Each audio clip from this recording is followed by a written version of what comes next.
There we go. All right. Yep, I start recording. The absolute audacity of this bitch. Okay. 3, 2, 1. Oh my god. Okay, let's start that again because Sam, you counted and I counted at the same time. So sorry. Okay, we'll go off your count. Okay. 3, 2, 1. That was so out of sync. Holy shit. Look. What normally happens is I just take all 3 audio tracks. I then try and hear the reverb of someone else's microphone of someone else speaking, and then just sync it to that. My bad. That thing works. I'm not blaming you. Genuinely, Games Master, it makes it easier to sync the audio. I'm sorry, Dad. Stop yelling at me. God. You're probably older. How old are you, Games Master? 6. How old are you actually? 86. 45. Split the difference. 2,223. Right. Let's actually try and do this one more time. Okay. All right. Fine. 3. So on the count, when you like imaginary count, the beat after 1. Okay. All right. So 3, 2, 1, end. Get it? Okay. Oh my god, that wasn't the count. Right. What you should have said. Jesus Christ. 3, 2, 1. That's fine. That'll do. That'll do. This is all staying on the recording, by the way. All right. That's such an utter beautiful clusterfuck. All right. Okay. So. So.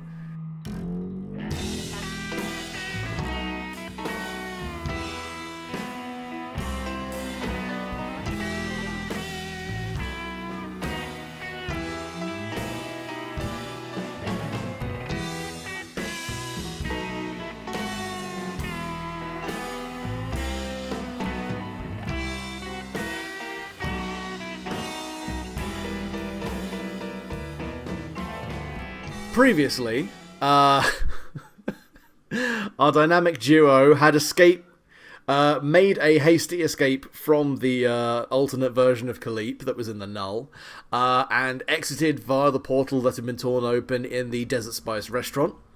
Upon exiting, Eirnin decided that the most optimal course of action was the standard Pathfinder course of set fire to everything, which unfortunately also meant the fire was starting to come through the hole. A short amount of time later, Vic had draped a fire blanket over the interdimensional rift in space and time, which clearly had stopped it being a problem for anyone, and surely will not come to bite anyone in the arse later on anyway. While Eirnin got busy doing some passable, but definitely could have done better first aid on I got a 10! You didn't get a 10 for the first aid. Oh, right. You got a 10 for setting the building on fire. Not for healing the teenager who was injured. Which, to be fair, very, very on brand for the player. Yeah. Upon children being healed and portal being concealed, rhyming not intentional, y'all decided to get the fuck out of there and get these kids to the hospital. In the meantime, getting a lift from Clovis, who ran you all to within a block's radius of the clinic and then let you get out so you could walk the kids in by yourselves. Upon seeing Vic's injuries, Clovis invited Vic to come back to the group, the polycule, to get some off-the-books medical attention, which Vic accepted.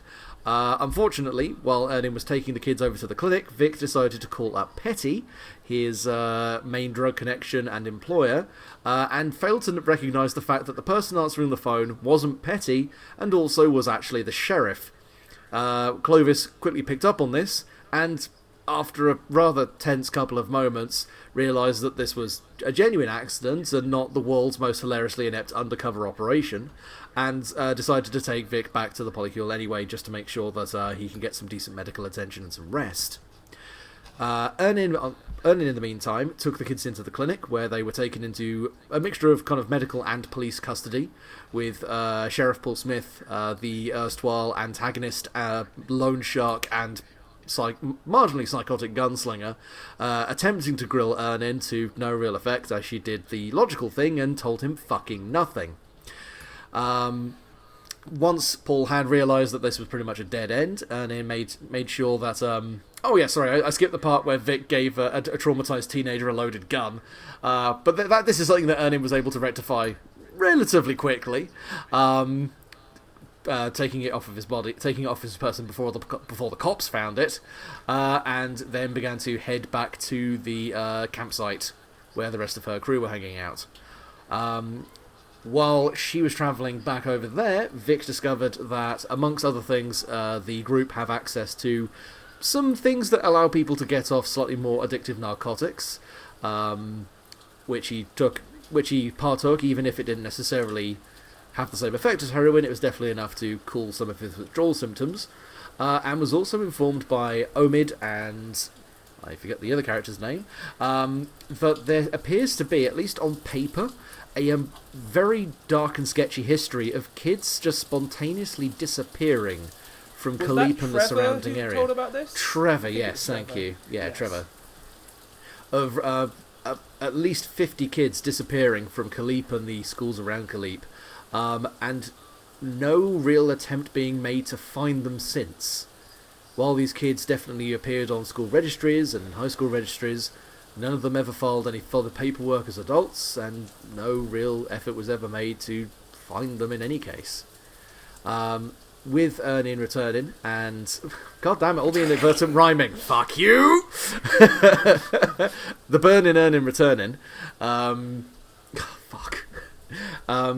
Clovis was able to.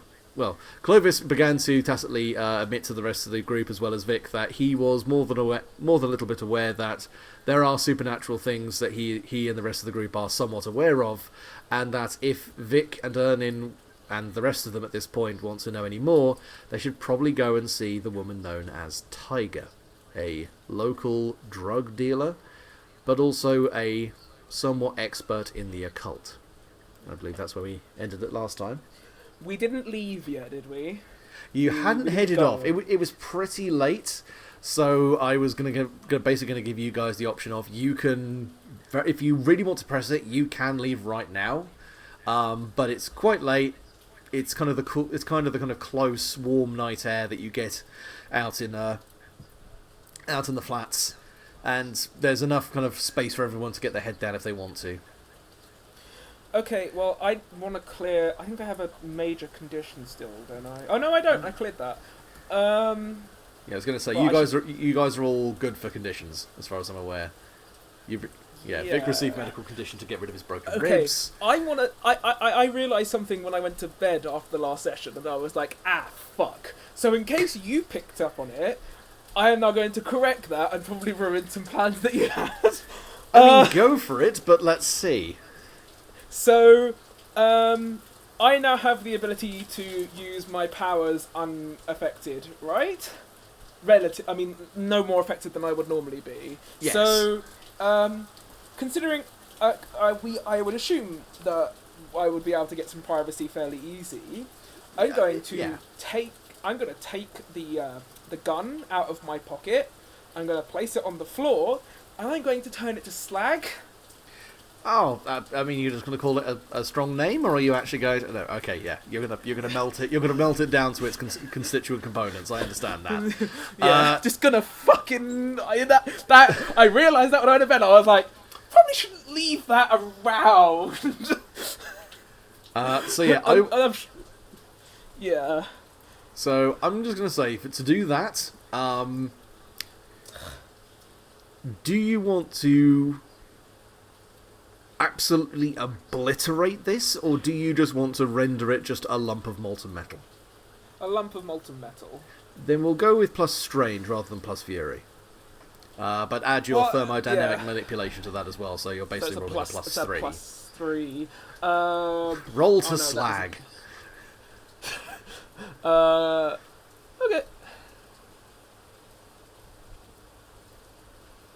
Okay, well then that's like a 10, so... No!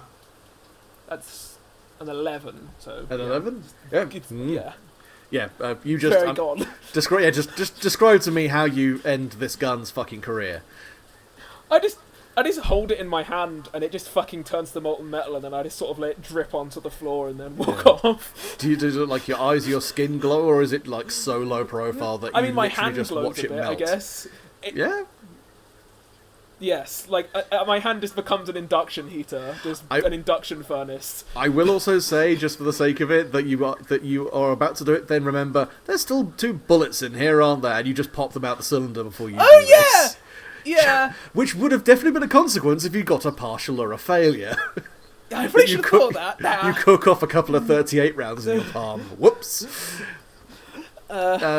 Nothing a bit of explosive molten metal doesn't spice me up in the morning. I also then place my hand on it as it cools, as to regain as much thermal energy as I can from it. Because, why not? Saves me having to go and stick my hand in the plug socket. I love my character so much. Just go to sleep with your feet in the campfire. Yeah, no, fair enough. Unironically. Toasty. So yeah, you're more than welcome to do that, and yeah, it's a work of minutes to just render this thing down to a chunk of just at this point just cooling, clinking black metal. I pick it up, and I go over to Vic. Anyway, you know that the kid didn't want the gun. Here you go. Oh. Just give him the lump of molten metal. Okay. I'll use it for something. Just stick it in the fucking jacket. Vic has gained +1 blunt object. At this point, it's like pig iron, pretty much. Yeah, it is. Yeah, it's yeah. And some bits of like carburized plastic.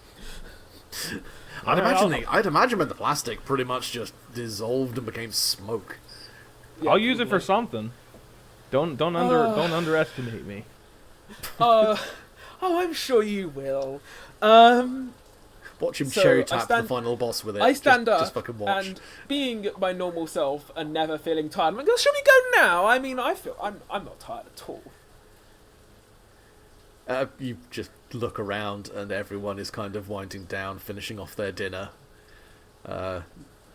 Yeah, Trev and Omid are still kind of poring over Omid's laptop, and Busey is just sleepily just nursing a beer while she sits on a chair looking at the campfire. It doesn't look like... I'm not questioning this. I'm just sitting there like, well, let's go. Yeah, I mean, Clovis is definitely kind of hears you say that and just looks around at the others and goes, "You sure?" I mean, I can drive you guys around and I can drop you off, but I don't want to get the rest of these guys up and going.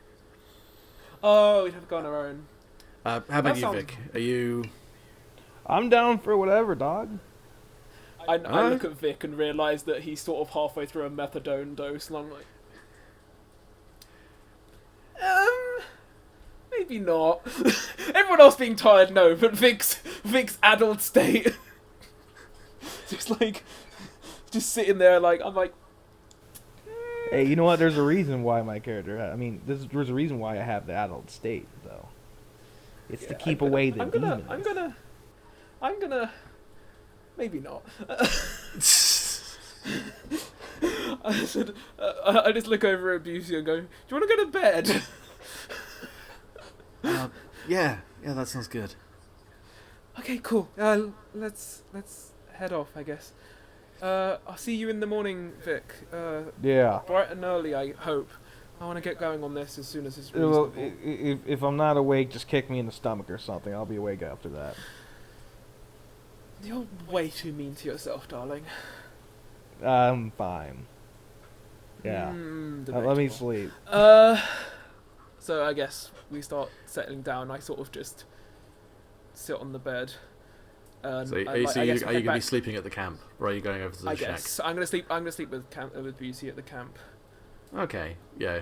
I'd like to have private dialogue with her as well. Yeah, to be fair, Busey just has a quick word with Kate, and Kate nods, and yeah, Busey gets the key to the to the private, to the actual proper private bedroom that's in the caravan, Aww. which they can kind of pass around. I noticed that Trevor has still deep dived into the computer and stuff, and I walk over to her and I'm like, "Night, honey," and I give him a kiss and say, "We should talk more tomorrow. We've not really been hanging out as much as I'd like lately. It's not my intention. I'm sorry." Oh yeah, sure. Me and Emma just got. Yeah, I can imagine. It's probably been quite a lot. It's been a lot for me too. I don't want to suppose. I guess I'm glad you're okay. I'm glad. Yeah, thanks. I'm glad. I'm glad to see you. I missed you. I missed you too. All right. Good night. Yeah. Good night. Yeah. You recognise the look of Trevor when he's got his head into something. Yeah, I figured. Not like he's never like been fully obsessive about anything, but he does have the occasional like this is important, and he doesn't like to leave a job undone. Yeah. I doubt that he'll be asleep before 4 a.m. Yeah, that's when Clovis just comes around with the sleep mallet. Vic, do you need anything? How are you feeling? You gonna be all right? I'm feeling okay. The demons haven't possessed me yet. Yeah, Vanya. That's good. Vanya has left like some extra fluids and another kind of trail bar just by your bed in case you need anything more to eat or drink overnight. And yeah, she just tells you in kind of a quite flat manner that she'll back to check up on you at about 6 a.m. just to make sure that your vitals are okay and everything. Okay. I go up to pat Vic on the head and I go, "You're all right, you know that." He is baby. No. Admittedly, drug baby, but still. What do you think, Vic? Did you react to that in any way? I thought you hissed like a cat there for a second. See you in the morning, and I just head off. Yeah. So, cool. do you want to do anything before I transition to the next scene where you're not in it, Vic? Because I don't want to like. Nah, I'm good. I'm trying to sleep. Okay. Hell yeah. Yeah, cool. So yeah, we can move over to the to Busey and Eirnin having a private moment together. All right. Hi. Yeah, hey. Yeah, she's left the beer back outside, but she's just goes like the inside of the caravan. This is, I mean, it's a clean and tidy, but still minimally decorated interior because obviously it needs to move around a lot. But yeah, the bed is just covered in like a mixture of throws. There's a couple of scatter cushions that people use as pillows, and there's just kind of all sorts of kind of a mixture of kind of fairy lights and Christmas lights that have just been strung across the ceiling and running off a local battery. And yeah, Busey's just kind of laying back on one half of the bed and looking up at the lights. She's got a very kind of closed expression. Today was a lot. Yeah. It made me realise some things though. Like what? I think you need to know something about me. I've not exactly been perfect at hiding it around you, but I think you deserve a proper explanation rather than whatever assumptions you may have made. So... Eirnin just... Busey just rolls over slightly, kind of pulls open like the small closet that's by the side of the bed, then kind of rolls back onto her back, and now she's got a lighter and a kind of box of pre-rolled joints. Just leaves the box in her chest and then just flicks the lighter on and off. I wouldn't blame you right now, but I should probably tell you so before you start smoking. Please don't freak out, I guess. And I start going around and tightly closing all of the curtains on the caravan. Well, I'm. I think. Oh no, me. This is something I. This is how Clovis knows me. So. Yeah. I think Clovis is the only other one who has been told in full. Well, because he found me. I'm not exactly a human.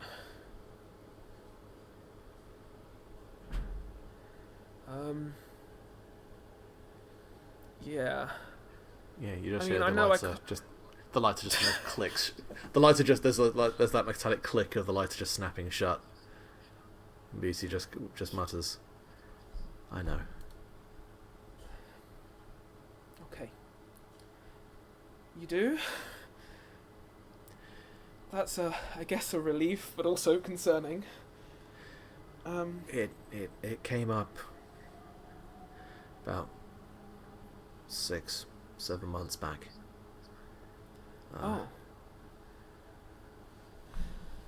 Clovis had us all together, and he wanted to tell us something real important. And me and Trevor, he kind of took us to one side, because and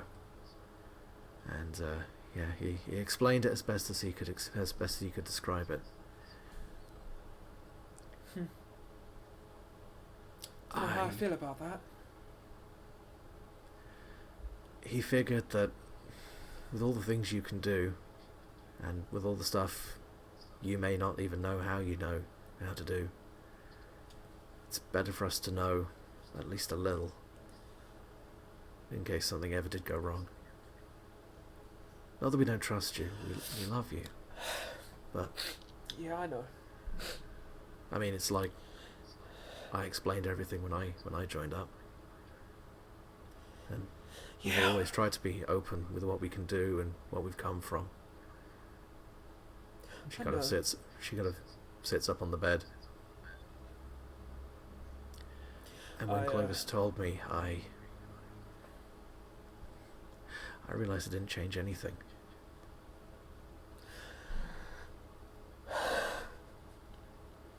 Yeah, I sort of like lean against the wall of the caravan and start sliding down to like sit on the floor. Yeah, and she kind of scooches over the bed towards you. She kind of sits on the edge of it and just reaches a hand out to you. As she touches me, she doesn't really touch anything. It's kind of just like a fuzz of light, and I start becoming blurry, and it looks very strange. And I sound like I'm crying, but like my eyes start glowing and just like shimmering, and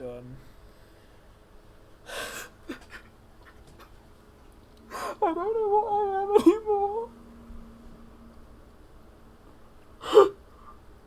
I don't know how to be myself.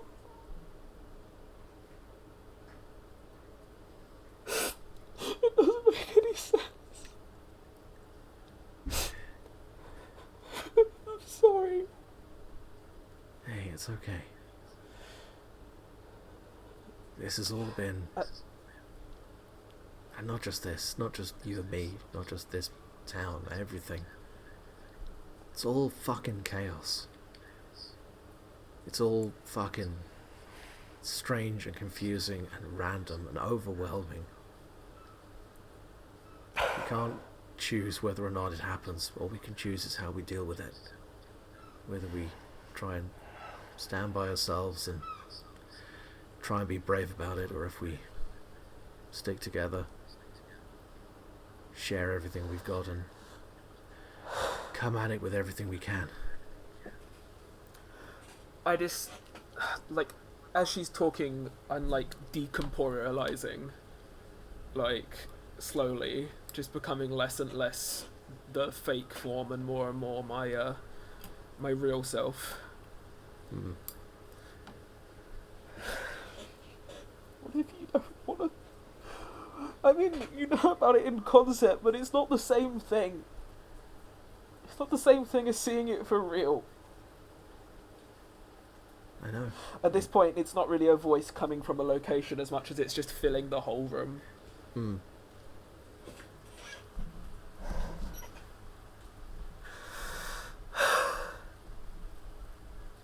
I'm sorry. You don't have to be sorry about this. The last person who I thought loved me and saw this.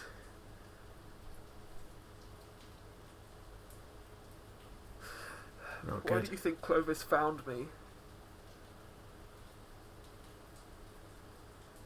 To be fair, he didn't say anything about that.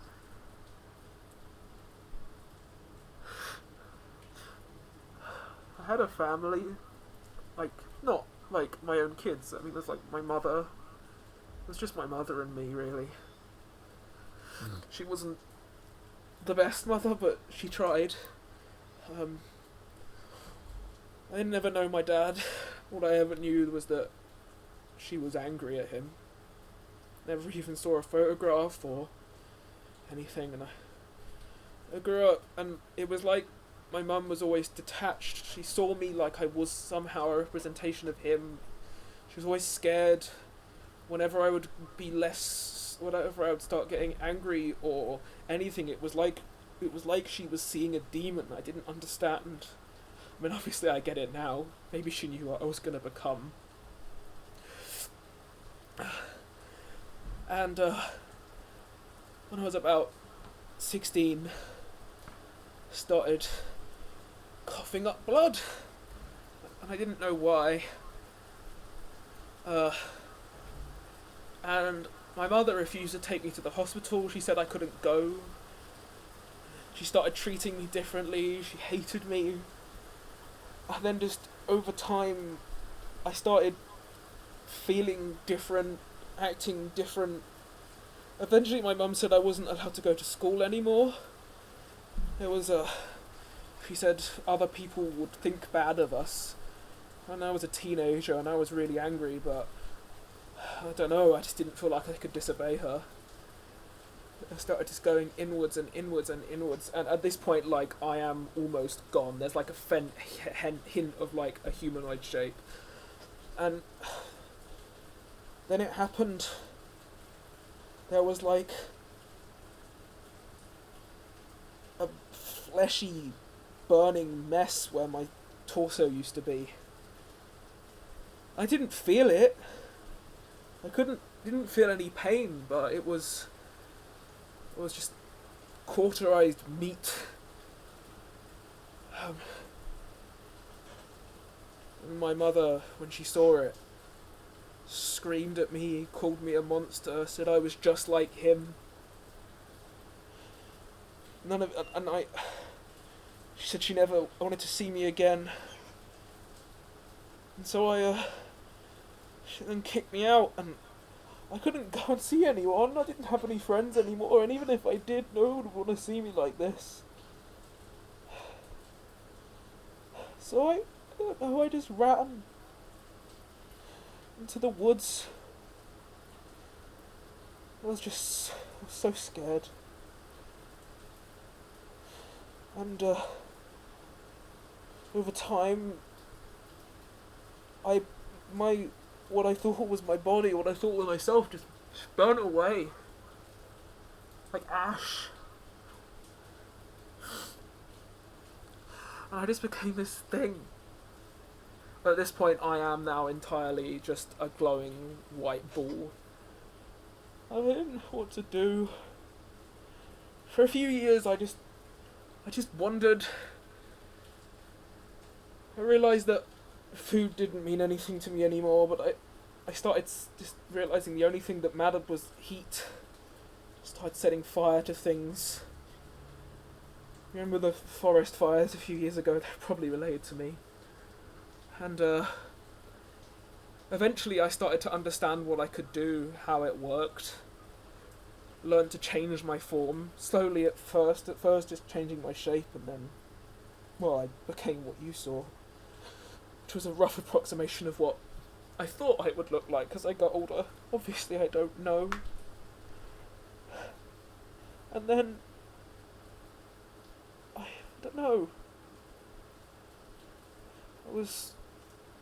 Clovis found me after seeing the massive plume of fire off near where you guys were camped at the time. Took me in. Guess the rest is history. As you've been saying this, Busey's just kind of scooched now off the bed and is kind of sitting just across from where you had been sitting, and has just kind of offered her hands out and kind of a cradling gesture to where the mote of light is. Sort of drift inwards and rest down. It feels weirdly cold and glassy, not what she would expect. Mm. This is insane. This is insane. I love you, and then and I'm gone, and I'm not in the room anymore. The door swings open with a colossal force, and then she's just left on her own in a now comparatively very dark room. Yeah, I would also say, for just dramatic effect, your exit cuts the power to the lights. Yeah, that would be cool. So the bedroom's just left in darkness with the faint dusk light coming in from the open doorway. And Busey just sits there for a little while, still keeping her hands in the cup motion. Then just kind of gently holds them to her face and lets out a long sigh. Don't blame her. Alright. Oh, that was a scene and a half. Jesus. Yeah. Ah. You know what? Fuck it. Take an XP. Good role playing. I appreciated that. Thank you. Yes, it worked. No, I'm kidding.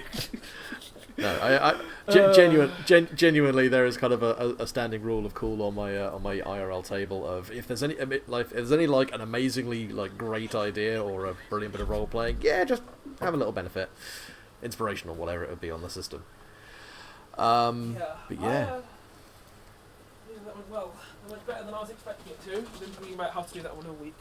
I'm back in a second. I need a glass of water. Ah, cool. Oh, well, I was actually going to go over to Vic. Yeah. Anyway. Yeah. So yeah, Vic, are you just getting your head down for the night? Are you not really doing much else? No, I was just sleeping. I was sleeping in the middle of this. That's fair enough, yeah. In which case, Vic, you rest, and between everything, the exhaustion, the exertion, the pleasant shot of methadone, which has just taken the edge off your cravings, sleep comes pretty damn easily, all things considered. And you sink into a comfortable, warm, possibly the most comfortable you've been in quite a while. But not from an artificially kind of, not from an artificial cocoon of narcotics, but a genuine just sense of calm and rest and exhaustion. And you dream. And as with all dreams, you can't remember how you got there, but you feel a cool, crisp, refreshing taste wash through your mouth. And as you set the beer down on the counter, you rest against it, the slightly scuffed and polished wood, and the slight creaking of the weathered stool underneath you. Alright. You hear, you just feel yourself at incredible ease. Like you could sit here forever and just while the time away. A few beers, maybe some nuts, a good tune on the jukebox. Yeah. This would be a good way to spend some time. I do enjoy a good relaxation session without having to worry about anything. It's very nice.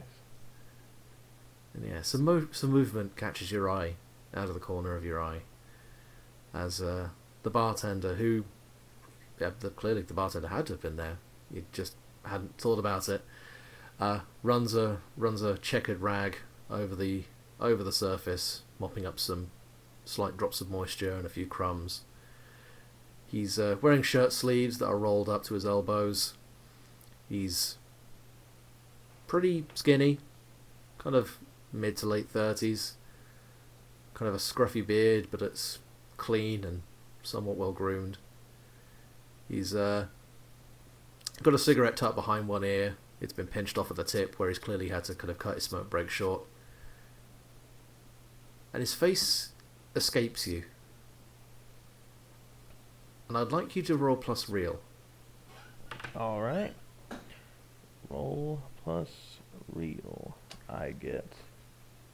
Let's see. That's plus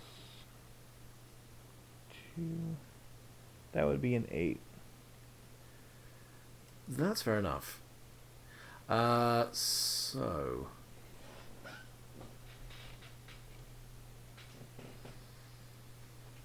yeah, I'll hold on to something for a second, but we'll just go through this next bit.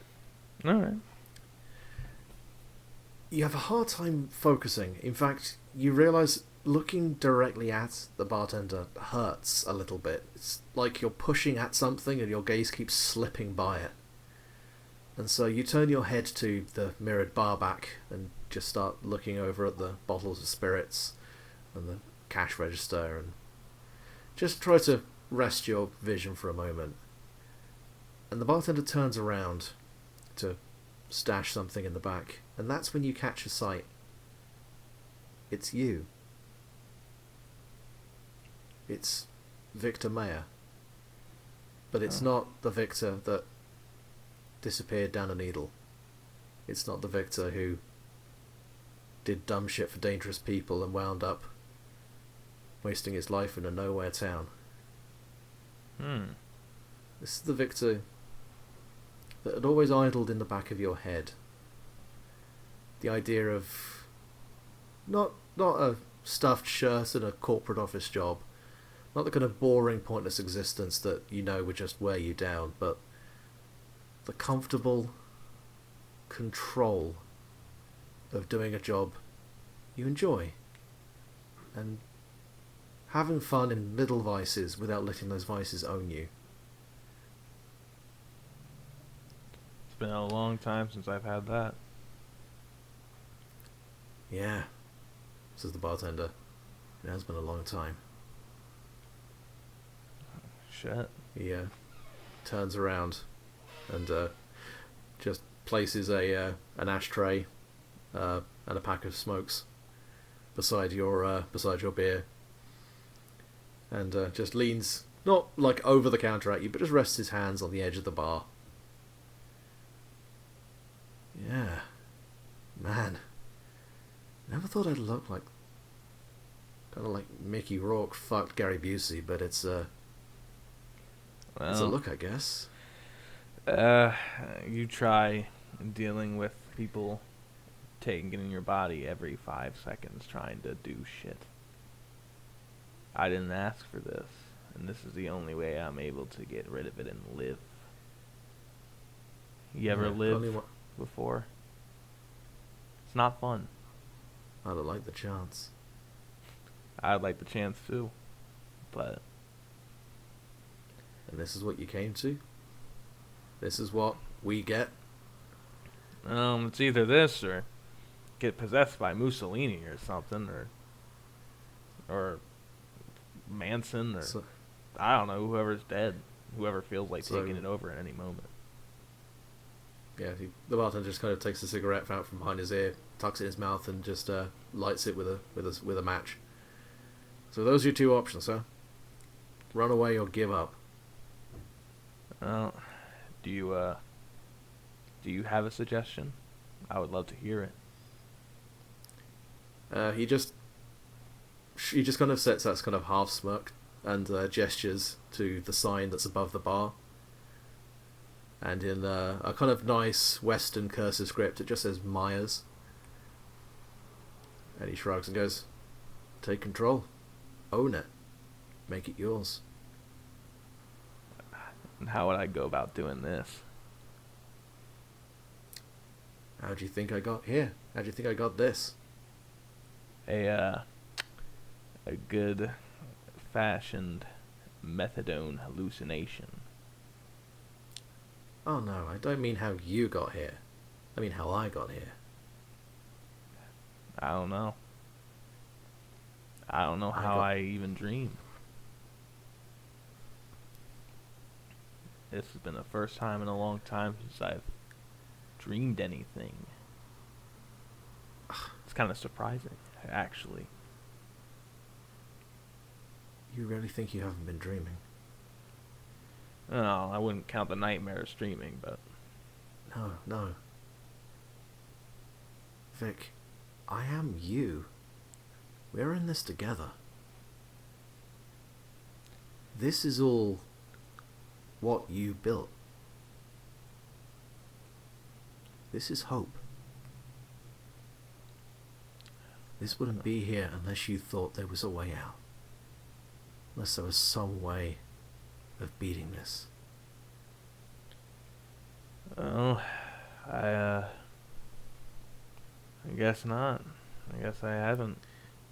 And he reaches over to the pack of cigarettes, cracks it open, and as he opens it, you see that it's full of syringes. Well, I'm not feeling the temptation to grab one of those right now, but... Yeah? Well... No, it's the little steps. That's the little steps. I guess it's just a matter of... How would I get them to stop? I mean, sure, I could take control, but that's easier said than done. It's always easier said than done. Death, taxes, divorce. I mean, what do any of us do when we want to get something done and we can't do it ourselves? Beat it into submission? We ask for help. Oh, yeah. Sorry. I'm used to the first one. Go on. Well. I mean, I'm you. I'm not exactly going to have more answers than you are. But, he just reaches under the bar, pulls out a fresh beer, and sets it on top of the counter. And, you see on the label there's a kind of stylized, painted image of a tiger. He goes, but that might be a good place to start. If you think so, then I'm all ears. It's not like I enjoy injecting needles into my arm in order to sustain life. It's not fun. Yeah, he cracks the top of the beer and offers it out in a toast to Clink. Clink. And yeah, the just reverberation of the glasses hitting each other just washes over you, and you sink into a deep, natural sleep. Sure. And I think we'll roll through to the morning.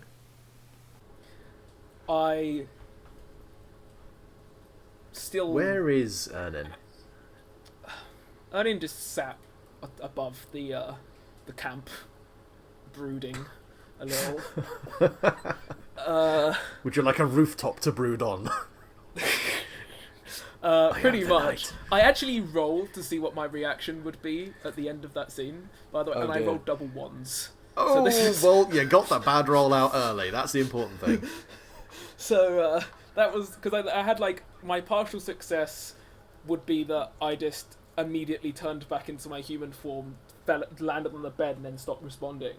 My full success was that I was going to stay still, and then the failure was bye. Because I thought I couldn't figure out how to end that scene. Anyway, that felt like a perfectly reasonable reaction to oh god, I have gone through so much and I have not had any good moment to process. I actually think it ended up being the best bit. That worked out fine. Yeah, that worked out good. Yeah. But I realised that while I'm up there, crying, not crying, but you know, I'm like, I've still got those kids, and I don't want them to have a bad time. I'm really emotionally conflicted, and like the sun rises and it's about 6 a.m. ish, and I go, They did say we could go in the morning, and I'm so like I end up getting really focused in on like getting stuff done instead of dealing with my emotions, because that sounds like a good idea. So while Vic is having the first lovely sleep he has had in 10 years, I busted his door with a hot pot coffee and go, morning, at like 6 a.m. I mean, he's sleeping outside under an awning. Well, okay, that's what I do. I fucking just walk up to him like, morning, sleepy. Oh, fucking. We got errands to run, and I just shove a glass of coffee in his face. Not glass, cup of coffee. So I'm going to say that partial success is just going to give you the not a morning person minor condition. Really? Me? Well, oh no, not you, pal. Yeah. Vic is just going to, for his, he has really good sleep, but man, waking up is a bitch. So yeah. Oh, because he got a partial success earlier. Yeah, so not a morning person. Oh, shit. What does that condition do? So it's a minor condition, so when relevant, it will just give him a -1, and it will go at the end of the scene.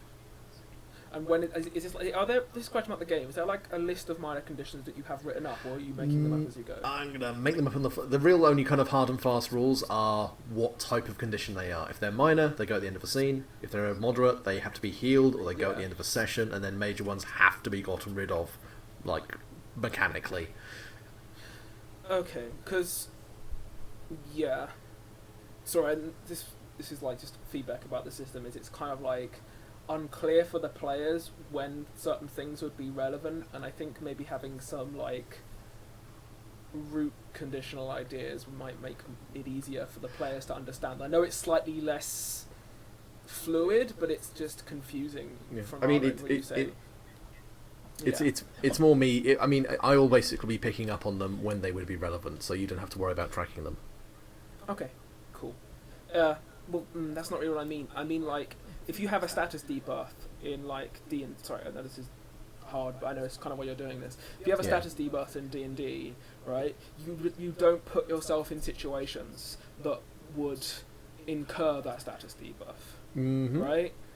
Whereas this doesn't mean you can do that. And I understand that's realistic to a certain extent, but also it's like, in real life, if I was having a shitty morning, I wouldn't try and engage in a really complicated conversation with someone or something like that. So it's kind of hard to know where... that's a bad example, but the drained one, for example, like I didn't know what degree of my powers I could use and what degree of them I couldn't.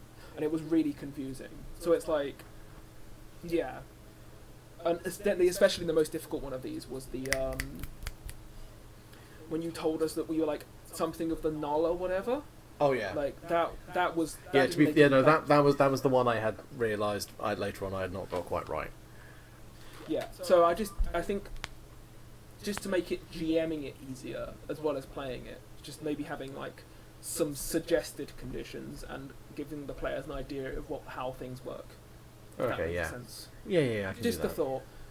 No, you don't have to. It's just a thought because No. You're right though. A cheat sheet for like what conditions would be a good move. I'll look into that. Yeah.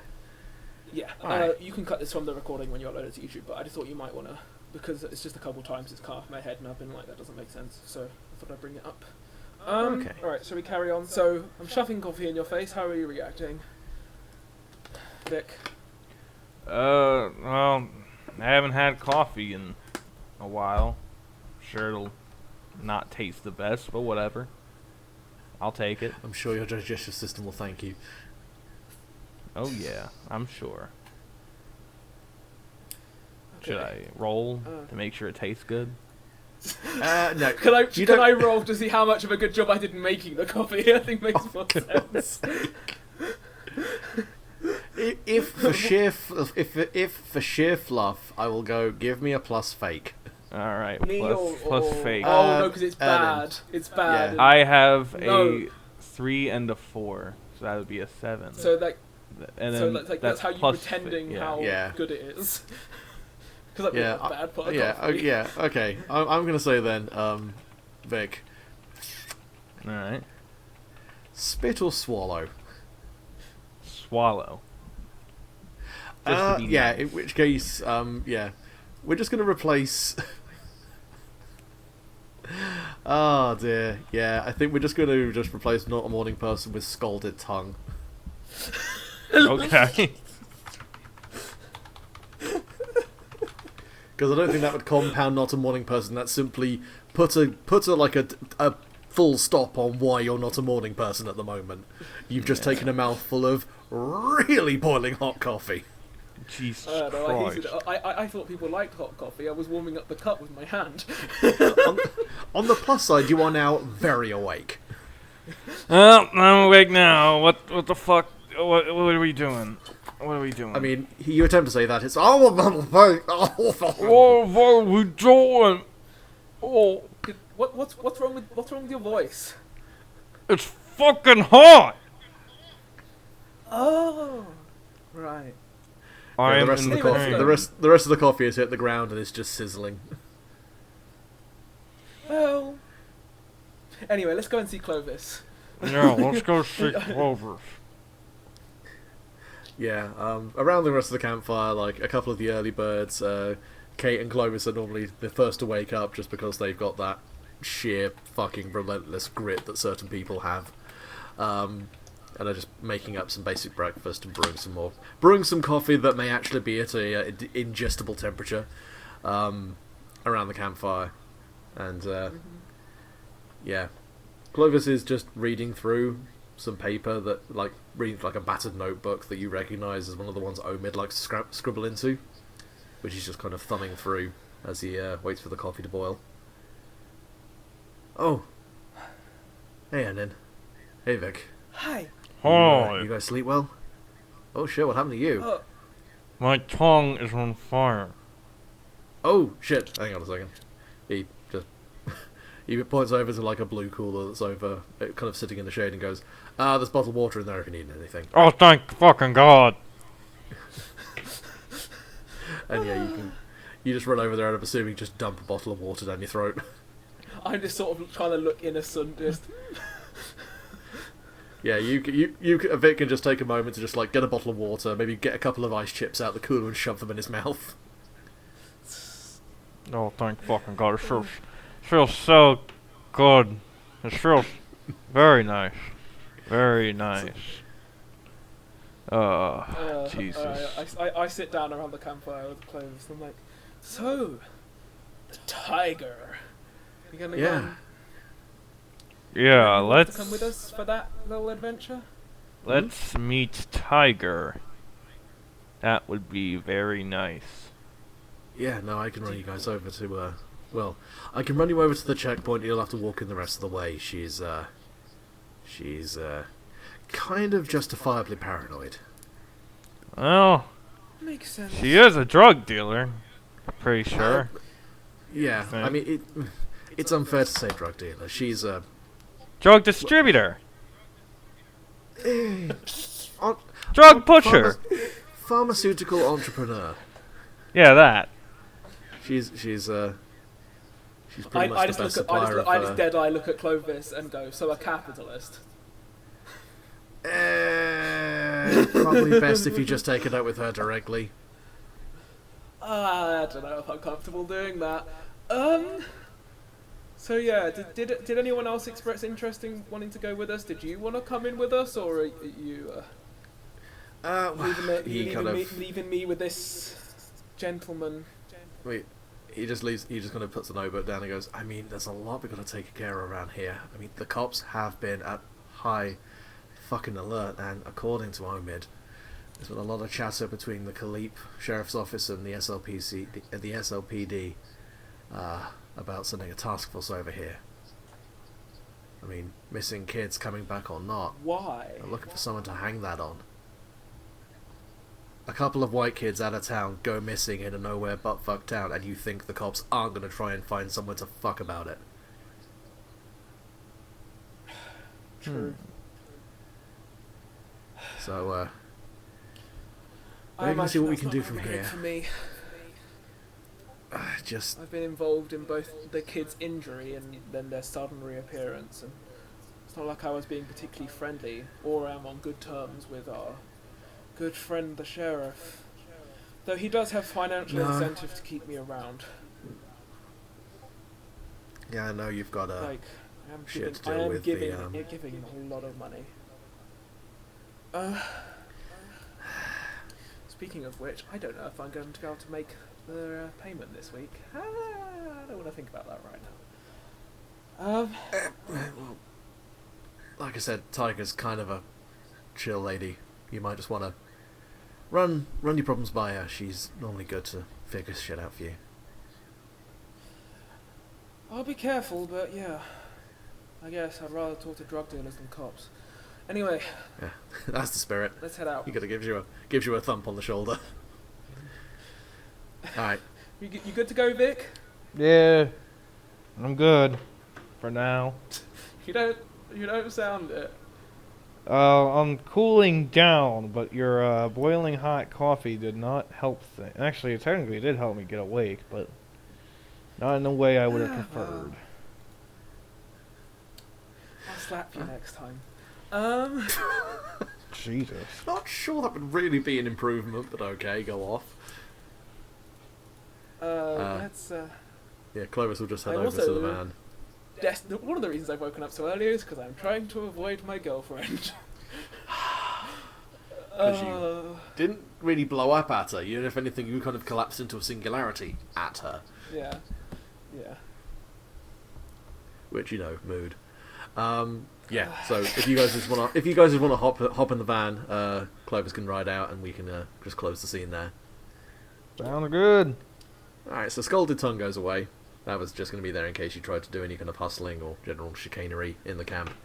Yeah, and Clovis takes you nowhere near the main roads. He basically does a massive circle around around the kind of mountain range that Kalipe is kind of nestled in between, and takes you for maybe about a 45-minute drive in a kind of southwesterly kind of direction, just running by running by this kind of string of peaks that kind of makes up this area of the Utah kind of salt flats, until it's almost impossible to see unless you're driving straight at it. There is a narrow stretch of pounded flat dirt which starts to run at a shallow gradient up one of the sides of the peaks. And he turns onto it and begins to roll in a low gear, seeing as the incline is kind of high, along kind of a snaking S as he goes up and up and up until he's maybe 50 to maybe 100 foot from the ground, halfway up the side of this peak, before just gradually rolling to a stop and throwing on the handbrake. All right, I want as far as I can get her. Before you continue, I wanted to ask: are you? I think Pebble left because they thought you sounded like a robot, and you sound like a robot. Oh, do I sound like a robot?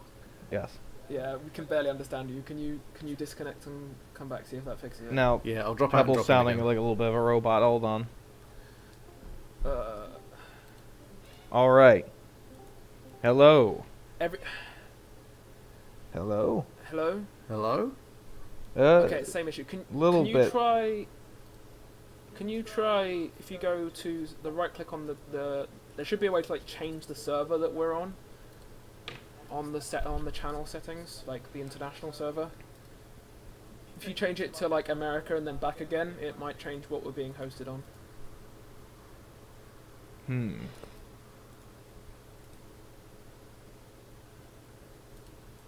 Yeah, I was gonna say because I cannot. I do not know how to fix robots.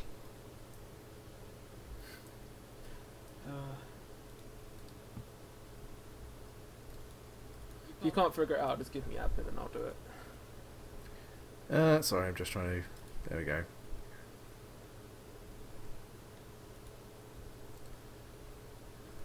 That seems to have fixed it. Yeah, that seems to have sorted it. Yeah, Hell just yeah. on a bad server. I apologize. What were you saying from the beginning of that thing now? So going back from the top. Clovis takes the truck around, and rather than going anywhere near the main roads, he rolls it round in kind of a long, lazy arc around the peaks, and starts heading, kind of skirting the edges of the peaks as he drives in kind of a southwesterly direction, until about 45 minutes into the drive, unless you knew it was there, you would almost certainly drive straight by it. There's kind of a flattened, but thin dirt track leading at a sharp incline up one of the peaks, in kind of a snaking S-shaped pattern, and he just quickly hops onto it, shifts into a lower gear, and slowly starts making his way up the side of this peak.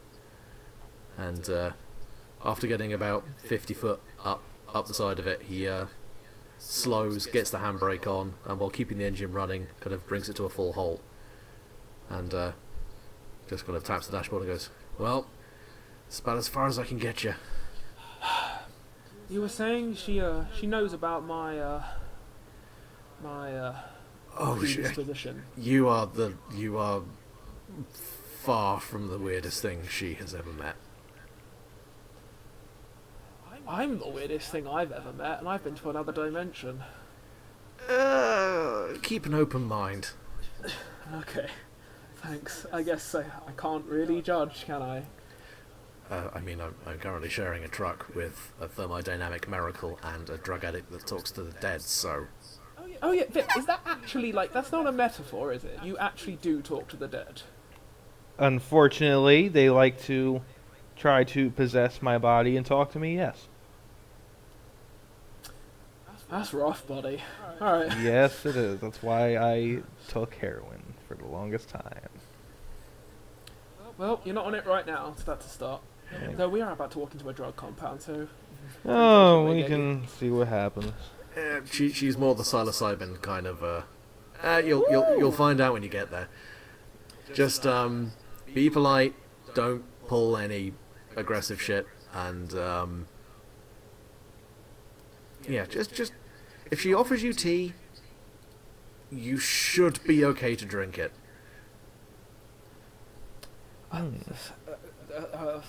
Okay. I just sort of look at him real weird as I start walking up the hill. He just gives you a weird look back. And he See just... you later. He just kind of slowly stops. Before I go off. Oh, by the way, I told BC about myself last night. Anyway, bye! And then I start this real power walking up the hill. Yeah, there's kind of a moment as the truck kind of stalls. Just, and then he just kind of lets it roll back down the hill slowly with the brakes on. And you can kind of follow the track fairly easily up the rest of the peak. It's not too steep necessarily, it's just that this next section seems so rough it would be impossible to get anything other than maybe a dirt bike up here. As you begin to snake, you start to just notice along the kind of outskirts of where the track's been pounded flat, like just little rusted stubs of metal, like little flecks of chain link. Like old fencing used to be running up here, but was left to just rot and rust away. And Cool. unless you guys Can I want, investigate that? yeah, if you guys want to pick around here, feel free. Give me a. Let's see here. I feel like a plus real. I would say, unless you want to use your powers in a way that would make sense, it's going to be a plus I real. don't think there's like really anything I could do that makes sense, so plus Yeah. real is fine. I guess, Vic, do you want to take a look as well, or...? Yeah, why not? I mean, he's got the stats for it. I do Alright, not. I'll Roll roll again. now. For plus real? I'd say I plus got real. a 9. Yeah, I'd say plus real, and also take +1 for Bagman when you roll this. Well, in that case, I would just get 10 overall. Oh, there we go. survival? Is that survival skills as well? Because I'm picking around a natural environment. I or would is that- actually say in survival skills, because this is kind of counter surveillance. Okay, definitely not. Is that right? Yes or no? I don't know. I mean, So if you you're say I can add it or if not? you have practical like wilderness survival skills, then yeah, it wouldn't Yeah. matter. But if it's more if it's that, then it wouldn't work.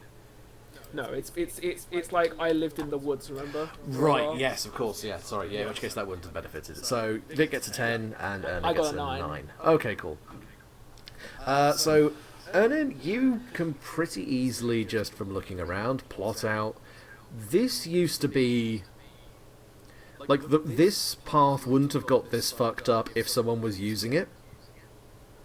Someone clearly tore up something on top of it. Like, if someone laid tarmac over this, it was ripped out, and it's just damaged the rock underneath. Because why else would something like this be so ragged after if it was naturally formed? Yeah. And from around, So that's from the road surface, or is that around the road? it's kind of like a narrow single lane road surface. Like it would have been an awkward as hell road to drive up, but it looks like someone clearly laid something down here, but didn't. But then decided to tear it away again, and the kind of stubs of fencing and everything kind of lend more credence to the idea that this was definitely put here on purpose and was done by proper landscaping equipment. Interesting. Vic, you see all of that, but with your, slightly jaded, slightly paranoid bagman senses, you also spot the cameras. Alright. The cameras are small, and they're actually quite far away, but you look up and you catch the light as one of them just glints in the rising sun. And you realise that from where they are, they could see your entire ride, not just up the peak, but your entire approach to the place. Shit. And that if this is where Tiger is residing, Tiger has this entire place sewn up in terms of surveillance. She would know you were coming a good half hour before you actually got to the front door, if in fact you're heading in the right direction. Wow. Interesting. Do I know? Do I get told this? I don't know. If it Yeah, I'll tell communicates you that. Why not? Interesting. I go, okay. That's not worrying at all. No, she probably thinks that the federal agents are on her or something. You gotta love them good federales, eh? Yeah, I have such a good relationship with the federal government. Same. I say, I guess nothing we can do now. Let's keep going.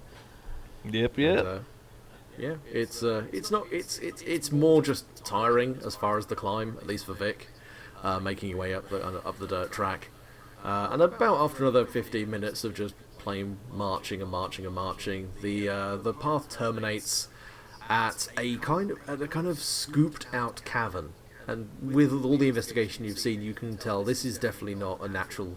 This is not a natural cavern. This was clearly cut into the side of the peak. And within it, maybe about 10 foot back and clearly obscured by the shade that the cave affords, there is a very solid and, funnily enough, freshly painted, like you could even smell hints of fresh paint, vault door with the kind of hermetic seal you would normally expect from like a ship. That looks expensive. That's commonly what big rich drug dealers would use to Can't say I've had much experience, Vic. I've had a couple of stints in a couple different places. Believe it or not, I saw one of these big vaults in the prison one time. Cops are involved in the game too. Why does that not surprise me? It shouldn't. It's almost like the police are untrustworthy. Who'd have thunk it? Oh yeah. Yeah. If you In this dystopian satire setting, if any police officers are listening, that's what we mean. please don't shoot my dog. Oh god. I don't even have one. The cops be like, I bought you a dog. Oh god. Fucking psyop. Jesus Christ. The ATF are getting proactive. God damn. Anyway, shall we, so I guess we walk up to the door. That's what I'm doing. Yeah, if you approach it, when you get within about... Can I take it, like look around, see if I can, to see any heat signatures, thermal vision, anybody watching us? Oh, you're gonna go for heat eyes, predator vision. Yeah. Okay, yeah, sure. Though I don't know if inflation would make me so I could see heat, I guess. So makes sense to me. Yeah, no, give me a roll. I mean, I still have plus some, strange. Yeah. Okay, that works. Ooh, that is. If I may ask, am I rolling too, or? If you want to scrutinise things, but this is an area where Eirnin's going to be better equipped to see what's there. I'll let Aaron do this thing. 9. Okay, that's fair enough. You mostly just focus on a particular visual spectrum of heat and light, and it's pretty cool in here. In fact, you can kind of extend your sense of heat and sense beyond the door, and it's pretty cool. Pretty much as far as you can kind of extend your senses. Although you do realise that there is this fine particulate sense of movement on the other side of the door. Like seeds or spores or motes of dust. Hey Vic, Yeah. you're the paranoid type, right? A little bit. Your big drug bag doesn't happen to contain a respirator, does it? Can I roll and find out? Because I don't check my bag often. I mean, give me a roll with fucking... I guess plus real? For preparedness? Well, in that case, then kinda I wanna would say get no, a to be 13. honest. Oh, fuck You're you. welcome to... Okay, fine. I would Fine. Eat a dick. I'm such a good player. Yeah, you root around. You root around in your bag, and sure enough, you find it's like a painter's respirator. Oh, well, they have a P3 filter on it, won't it? That'd be perfect. Yeah, For fine particulate. and yeah, you can stick that on your head. You've only got the one though. Okay. I don't think I have a respiratory system, but... I was going to say you can just set your respiratory system to burn. yeah. What smells like frying mushrooms? Yeah, I noticed fine particulate in there. It could be nothing. It could be some kind of like... It could be some kind of like decontamination system beyond the airlock, but... It's a little strange. Also, there are no living beings guarding this entrance, which is incredibly strange. Like, there are the cameras, sure, but I mean, I would expect border guards. Like, if you've got the money to put something like this in, why haven't you got, like, snipers or, like, people watching? There is a... Unless... As the seal opens on the door, and it slowly I just, guess- on silently greased hinges, swings towards you.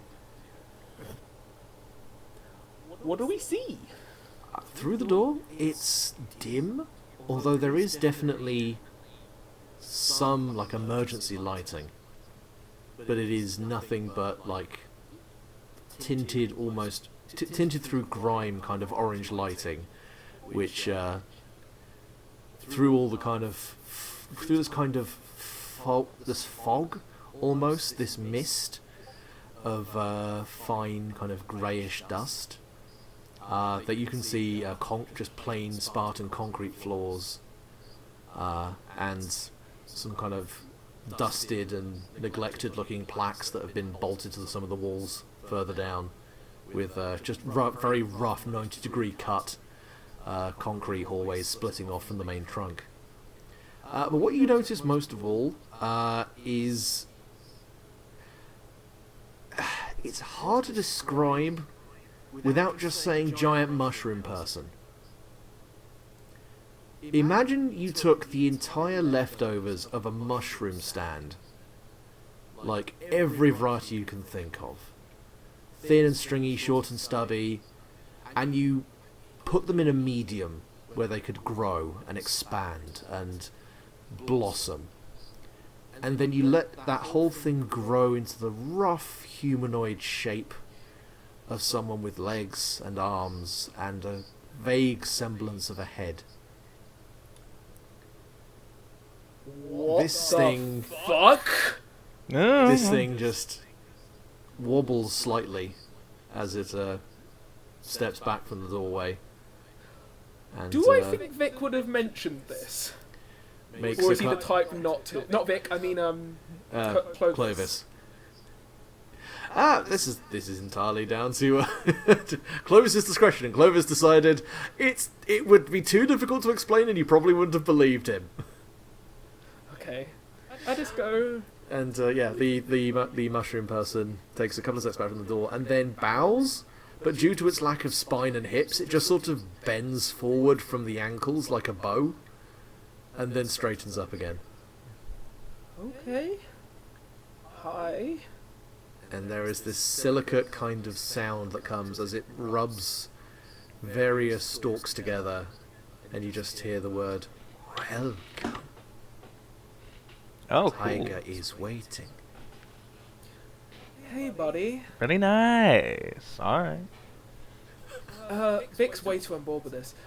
Hey, buddy. I have a slight problem. Yes.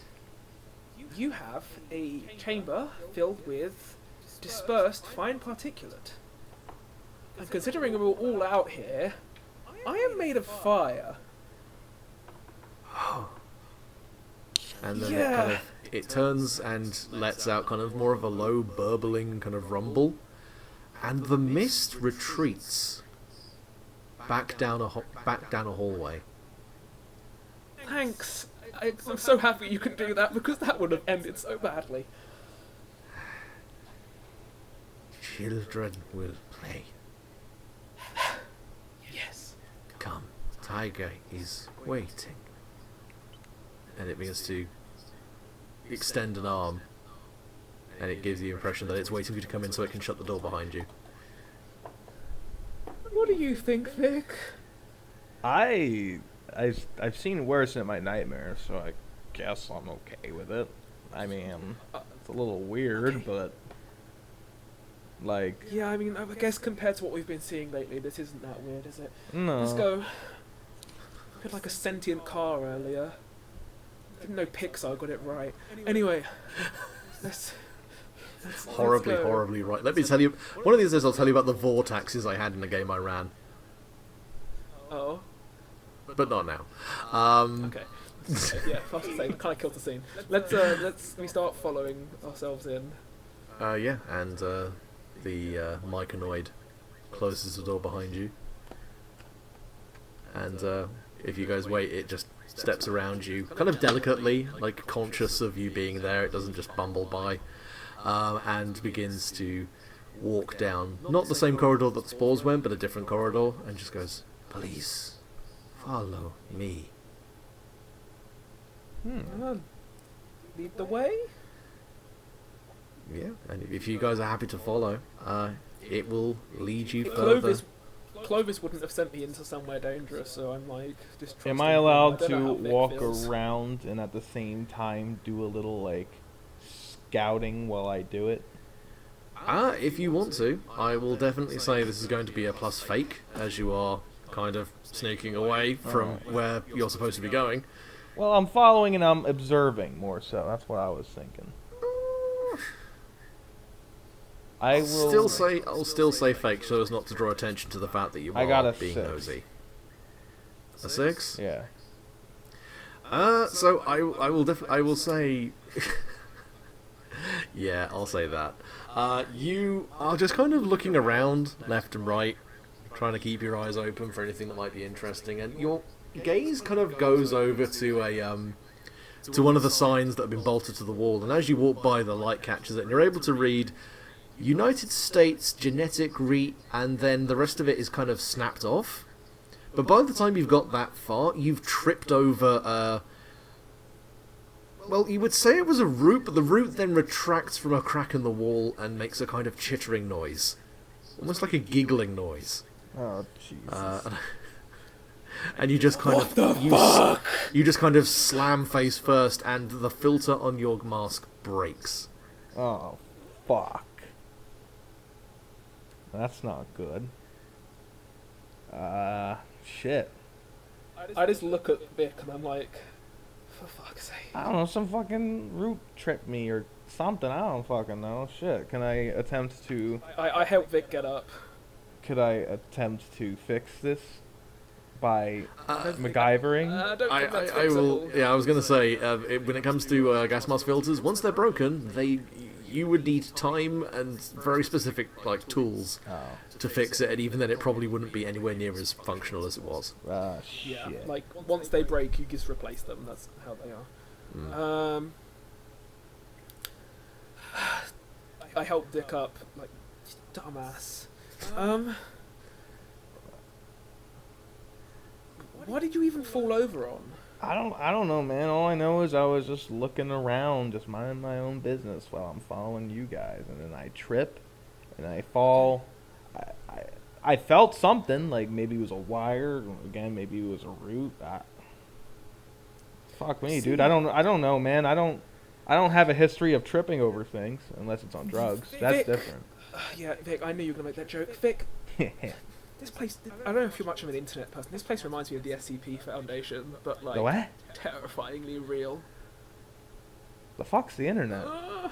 While you've been having this conversation, the Myconoid has just kind of stopped about 4 feet away and is just patiently waiting.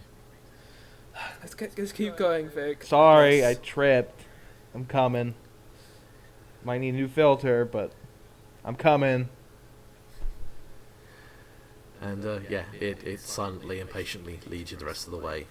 And it's not particularly far, although you do pass quite a few flights of stairs branching off from this main trunk. But the lights do light most of the way, and you don't risk your footing any further as you travel. Until you reach another door. This one has been just broken off of its hinges, and the door has just been lent to one side against the concrete. And as it enters the portal, it ducks down, steps through, and as you follow, you step out into a significantly larger space. If people had cut into the rock here, in this room, they must have found some kind of natural cavern, because there's no way they could have excavated this much and not had people find out about it. From floor to ceiling, it must be an easy 75 foot, and it just disappears into darkness the higher and higher it goes. And this huge kind of bowl shape for the cave, with the faint trickling of water from unseen kind of dark crags in the ceiling. And again, there is no immense source of light until you, after a few moments, see a kind of luminescence come from the darkness in the centre of the chamber. And resplendent on a throne of glowing mushrooms, fanning out like feathers almost, is a woman of Japanese descent. Looks to be in her late 70s, maybe 80s. She's sitting with one leg elegantly crossed over the other, with a pencil skirt and a clean but slightly tattered t-shirt which reads "Frankie says relax." But the most striking thing about her are her completely empty eye sockets and the warm, maternal smile she has on her face. And her voice calls out, clear and confident, across the space. "Ah, so you are my pilgrims, yes? It's a pleasure to meet you. You may call me Tiger. Well, Come, sit. I hope my friend didn't alarm you." No. Okay. She No, gestures go out on. in front of her, and there are two large, kind of but spongy and soft-looking clusters of mushrooms that are kind of sprawled out at the foot of her throne. "Can I fetch you anything? Tea? Maybe something to eat?" Do you have a gas mask filter I could use? Are you asthmatic? No, but this one broke. I tripped. You have nothing to worry about as far as respiratory issues are concerned. Okay. I know the children like to play and dance around this place, but they have to behave when we have visitors. I'm sorry if they worried you at all. Wait. The children? I didn't see any children. Behind you, the silicate sound of the Myconoid stirs again. "The children. The little ones." When they take root, they grow. Oh, so it was a root that tripped me. Oh, my apologies. My cousin is... And it vocalizes the word rather than pronouncing it. A dick. Well, that's fine. It happens. I won't take offense. I've all got family like that. I guess now feeling a little bit more comfortable, I guess. Sit down. Vic, do you want to take the broken mask off? Sure. I'll take the broken mask off. Why not? So, you must be... She points at Eirnin. You must be the lady who walks with fire, and you... She points with Vic. She points to Vic. Well, I suppose something of a distant relative, so to speak. A distant relative? You and I, we share a common ability. Speaking with the dead. Oh, the living, the dead, souls. Do you get possessed by them? If the mood takes me. Oh. She gives you kind of a cheeky smile. Oh, jeez. Well. Nice to meet you then, cousin. Likewise. Clovis made me aware that, well, not so much made me aware as simply confirmed my suspicions of what has been happening in Kalipe. I believe he sent you here to me so I could illuminate you further and maybe equip you better in dealing with what may be happening to this town and its people. This is a lot. I'm afraid it is. I generally find that in these circumstances, when overwhelming odds are pitched against you, complaining that they are overwhelming seldom does much. It makes you feel better for a couple seconds. Yes. Thanks, Vic. Okay, right. So, I don't know how much. Did Clovis tell you everything we told him? Do we need to go back over the whole story, or are we good? For the last 50 years, children have been vanishing from Kalipe, but people have been forgetting about them. I was only able to piece it together because I left records for myself, reminders. And, funnily enough, as time went by, I discovered that the myconoids themselves seem immune to whatever kind of memory erasing effect this has. The way they store memory is fluid, shared between many, and thus it doesn't fade in the same way that it does in our own minds. I know that you passed through the veil between our world and whatever world these children were brought into, and you were able to bring some back. Yeah. And that the hole you made has not healed. No, he also might be on fire. There's like a beat as her face just kind of pauses, as her face just kind of solidifies for a second. Oh. Dare I ask why it was on fire? Well, I might have set it on fire. There's just kind of there's kind of like an organic sound, and if you look around, the myconoid has done the mushroom equivalent of face palming. Look, I had my reasoning, okay? We were being chased by a bunch of people, zombies, I don't know, and we ran through the gate, and it didn't close, and in the occasion that it didn't close, I thought, it's on the second story of a building, it might slow them down if the building wasn't there anymore.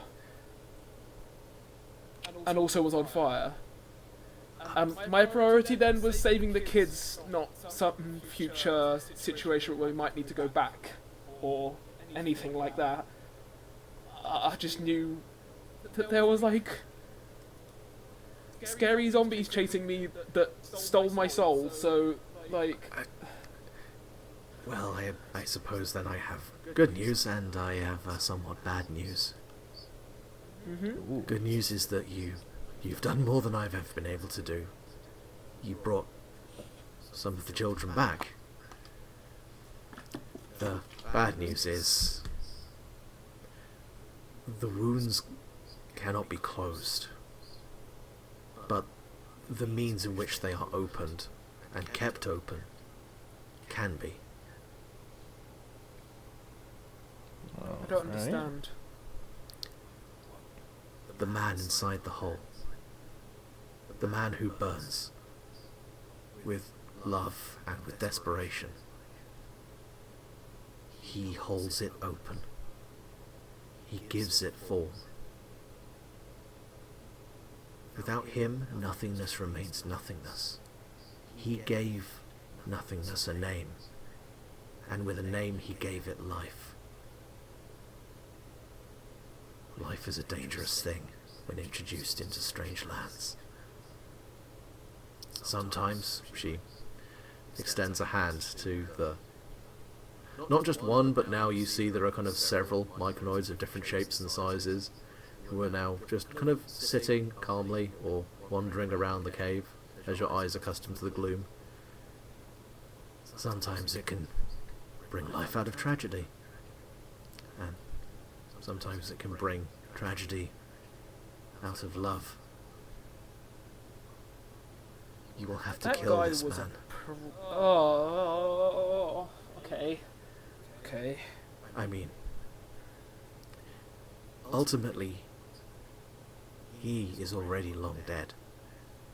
Yeah, I guess. Yep. All that's left is a desire to love and be loved, and to please the thing that he loves in whatever way he can, to justify it however he can. So why does he take kids? He said it was for like research or to get their minds, but like last I checked, most kids don't know how to like fix holes in reality and things, so that was clearly bullshit. Oh, he doesn't want to fix holes in reality. It's simpler than that. He wants to fix his car. I don't think kids know how to fix cars either. Yeah, that my point still stands. Not all of them, no. It's the smart ones. The ones who would tinker in their father's garage, the ones who went on to scholarships, the ones who impressed and stood out, whose minds burned brightly, and such bright things caught his attention. The world he lives in is stagnant. It is simply a reflection of the inside of his own head, his own inability to come up with the solution.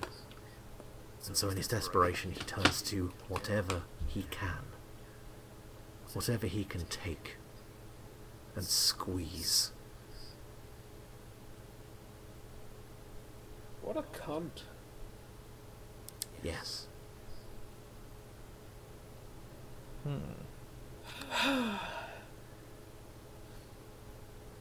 Okay. I have some questions. I will guess. do my best to answer them. I guess the first one is I have to come to the emotional conclusion that I've just been asked to murder someone. I know he's already dead, but that's still a lot.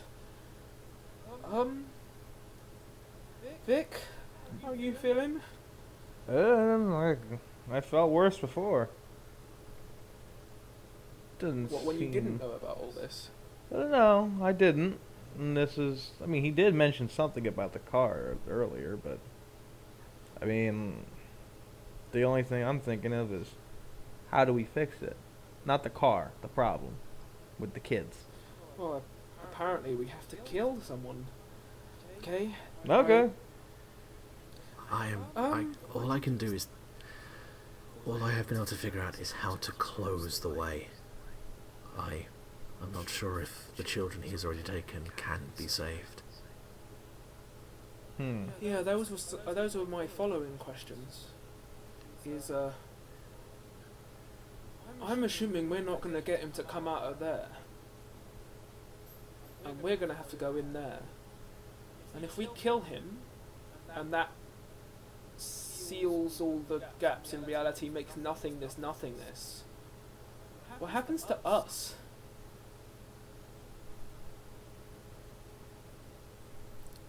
She has a very kind of not flat expression, but just a very straight-faced,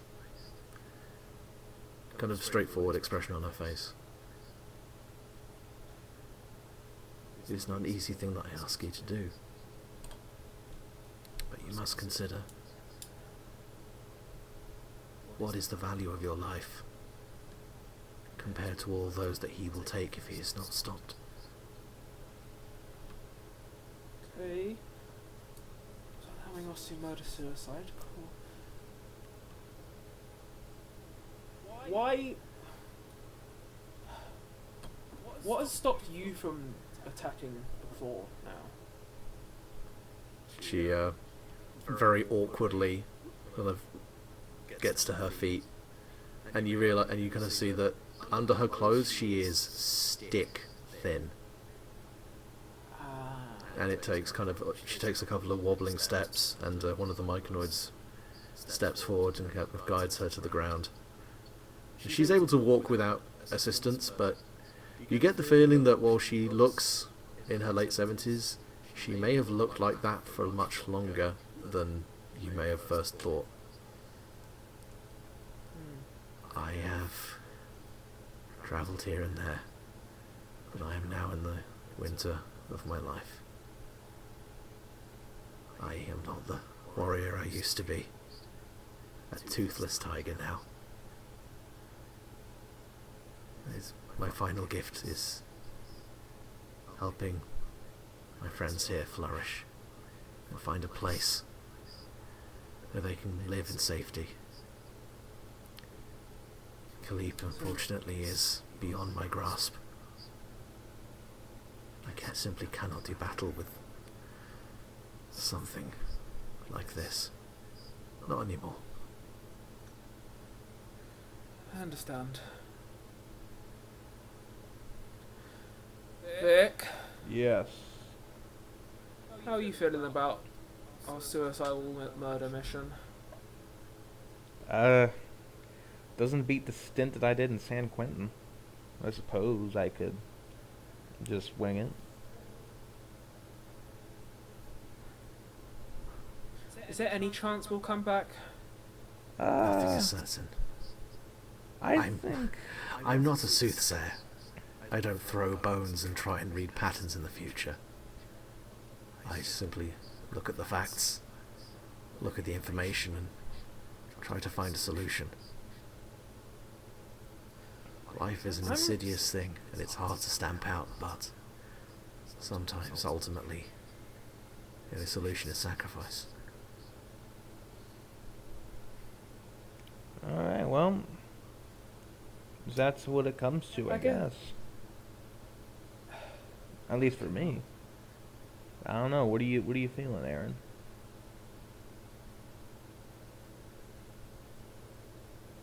I don't know what I'm feeling. For the first time in a while, I feel like I've actually got something to live for, and now I've got to get rid of it.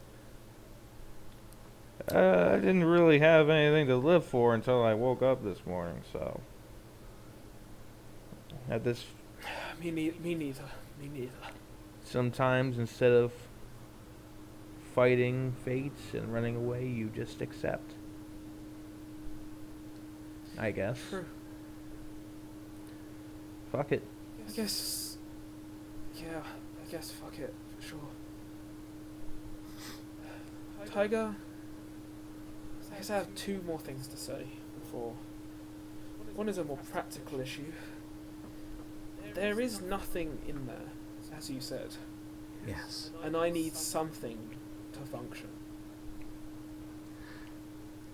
That was something I was going to offer you, funnily enough.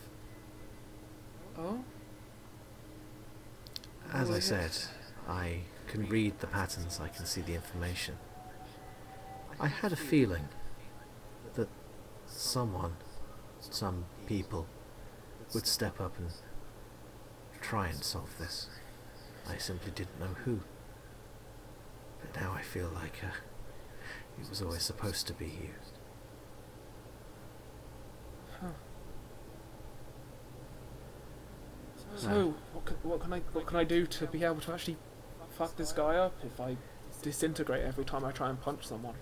She just sits down on a small shroom and taps the myconoid on the shoulder and lets out kind of a low kind of rattle from her throat.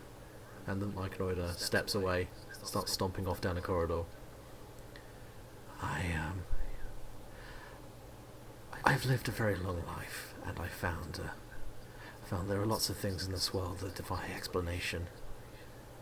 Not everything I've ever understood, but I generally found that it's better to hold on to things until you can gain an appreciation for them than simply dismiss them.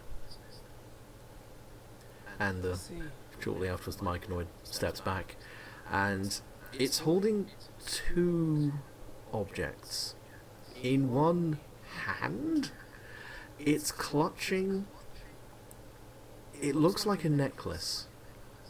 It's some kind of leather thong, some kind of leather strap with a series of kind of naturally polished glass beads. And in the other hand is a very different looking. If Vic had been a more studious person and maybe looked into history, he would notice that this looks very, very ornate, possibly.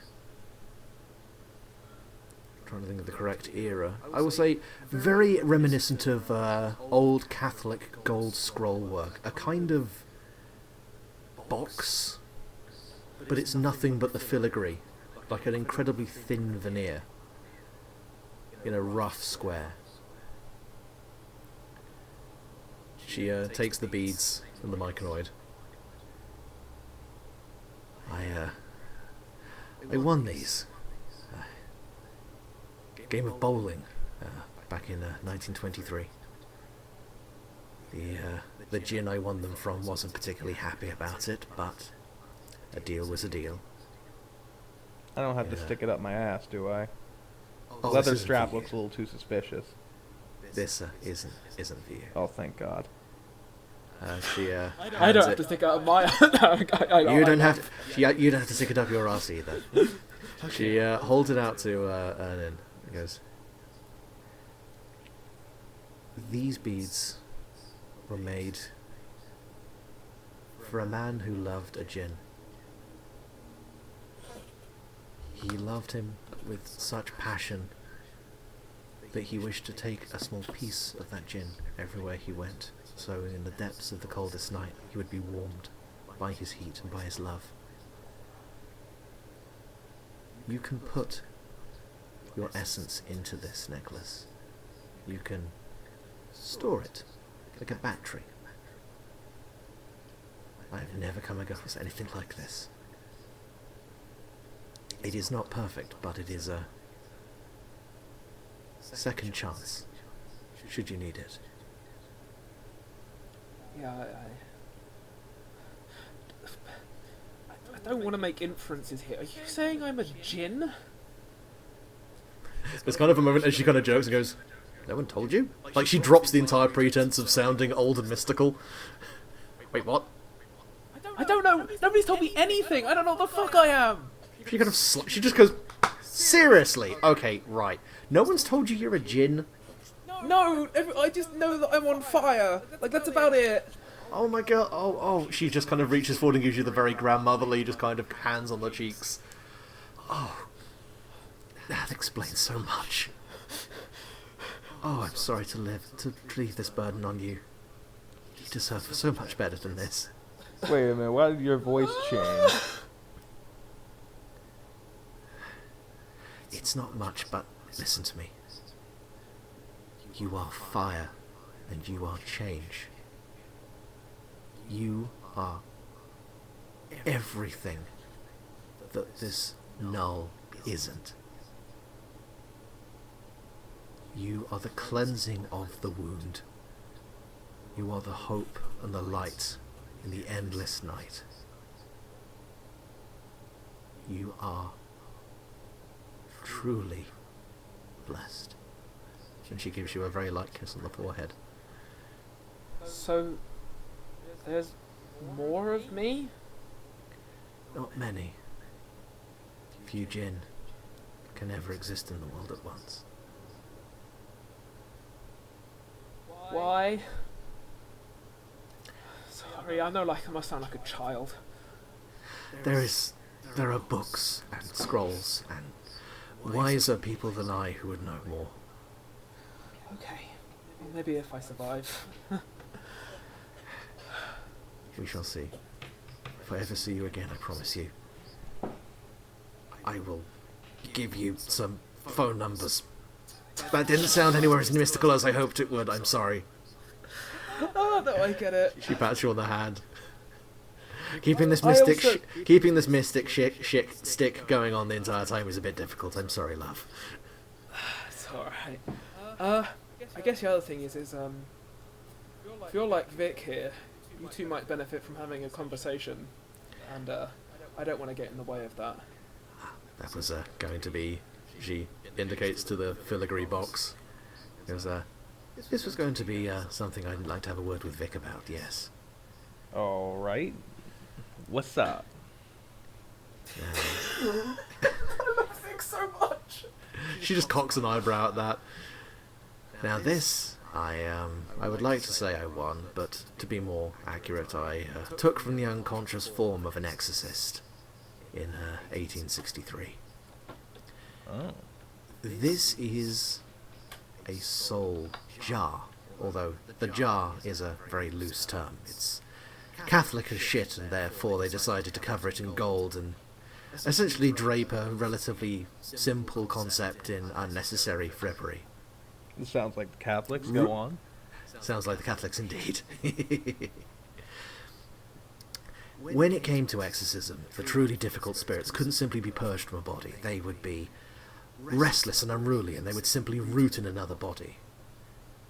These were intended to work as storage, for a soul to be drawn into and then kept until it could be released or driven back beyond the veil, as would be fit.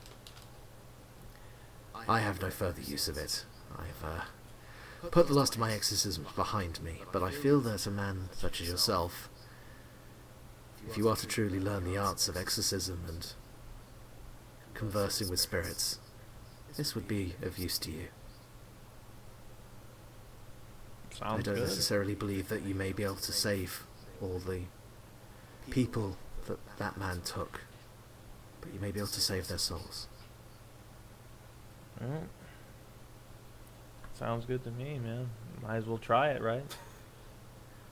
If it would be okay with you, Eirnin, I would like to take Vic into another room and... Oh, that was kind of what I was suggesting. Yes. Actually. Or if you want to go and just take a moment elsewhere. I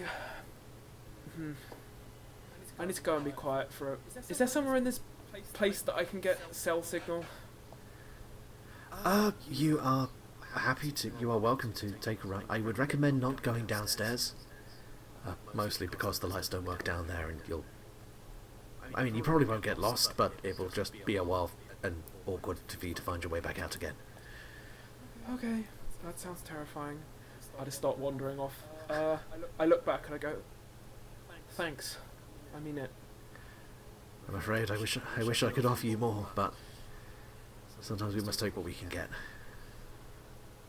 Now, you. Yes. Not the worst I've worked with, but I can see potential. Not the worst. Who's the worst that you've worked with? Oh, English fellow, Constantine something. Absolute fucking nightmare. No. Now, when it comes to dealing with spirits, it's invasive, yes? They force themselves into you. Take over your body. Yeah. And when that happens, there's an emptiness, a void, a vacuum almost, inside you. as the spirit prepares to travel. A little bit. This is something you can cultivate, that you can control. It is making space within yourself for another spirit. Fear can do it, more often than not. It is how spirits take advantage of the living and turn them into hosts. But with careful shaping of the self, with careful shaping of the soul, you can draw in and push out, almost like breathing in air and breathing it out. You can invite a soul and reject a soul as easy as breathing. And once you have done that, you can allow a soul to flow through you from one state to another, from our world to the other world. Alright. And she is going to just walk you through, and rather than having this all explained in graphic detail, I will do this almost like motherfucking montage. I would just like you to give me a roll plus strange. Roll plus strange. See that here. Oh, that's 6.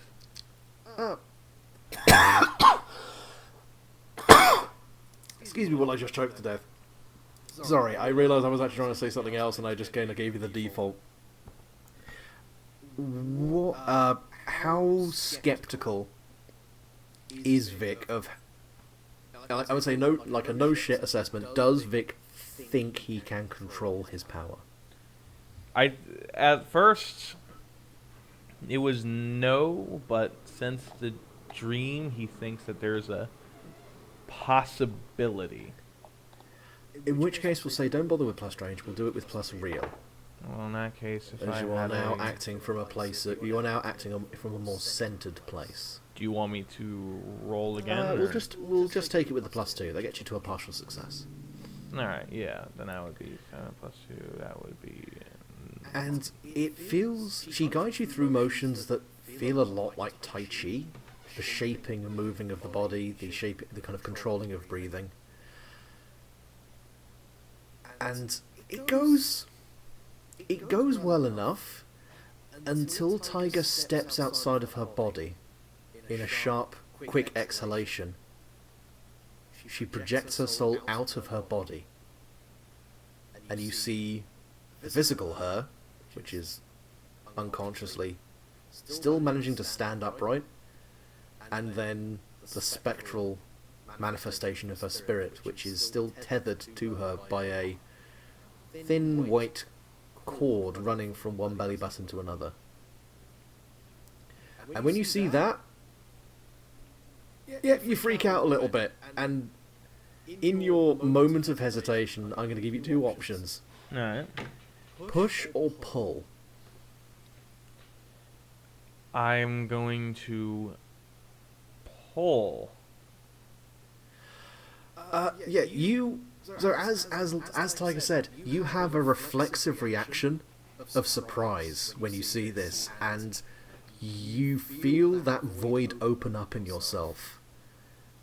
And Tiger steps into you with a sudden kind of half-expected step, and her physical body goes from upright to collapsed, just collapses back over a kind of bank of mushrooms.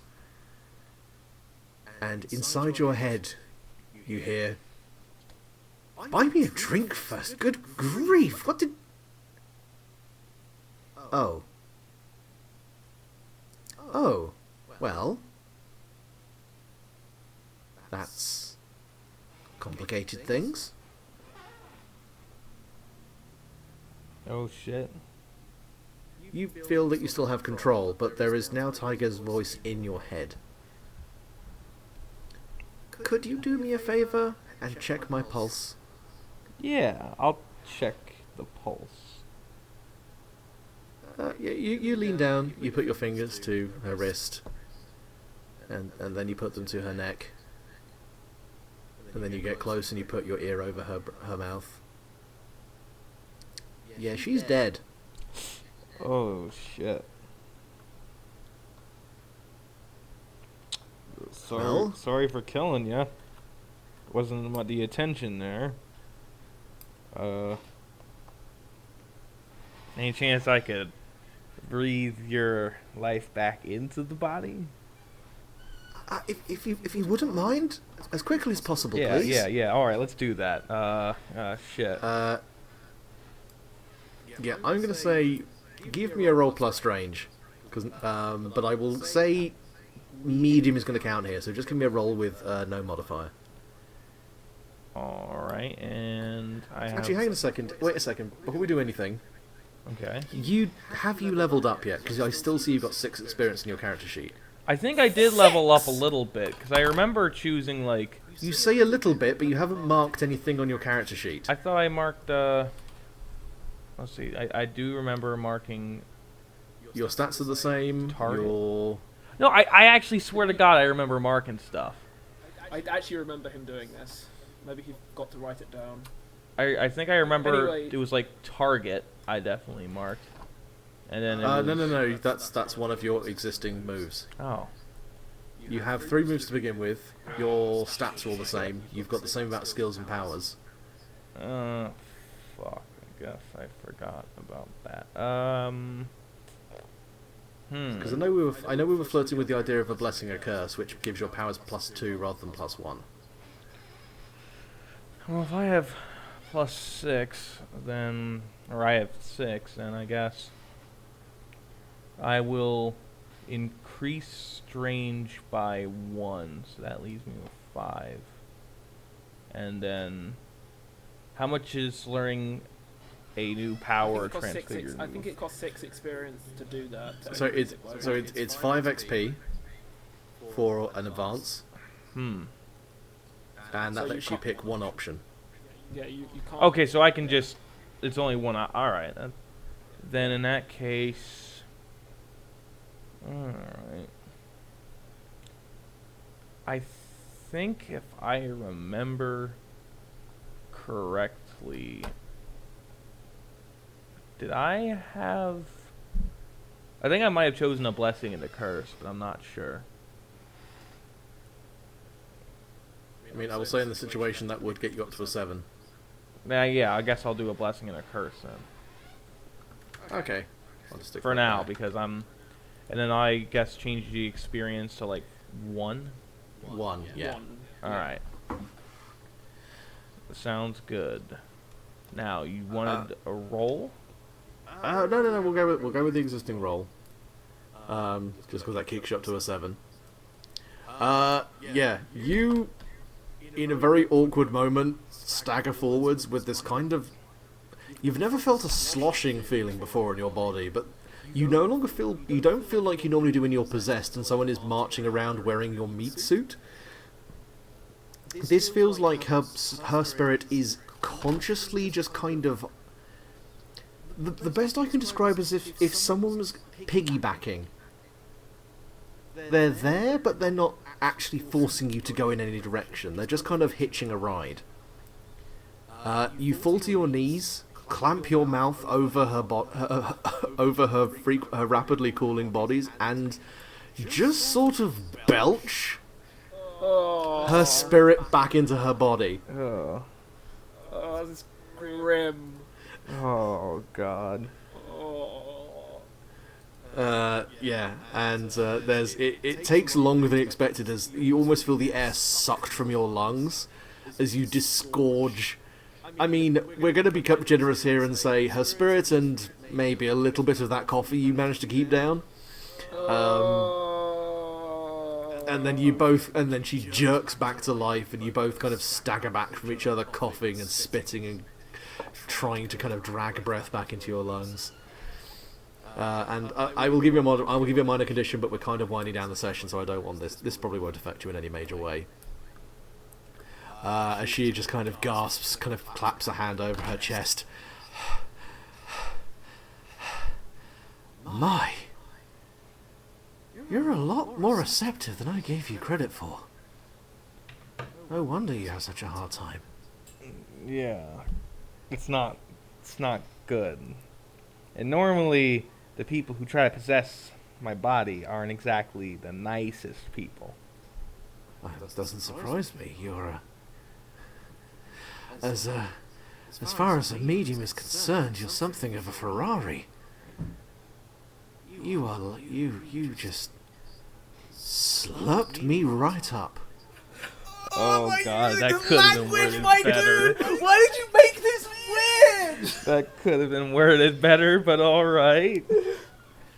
I don't have much conversation with people who aren't currently fungus.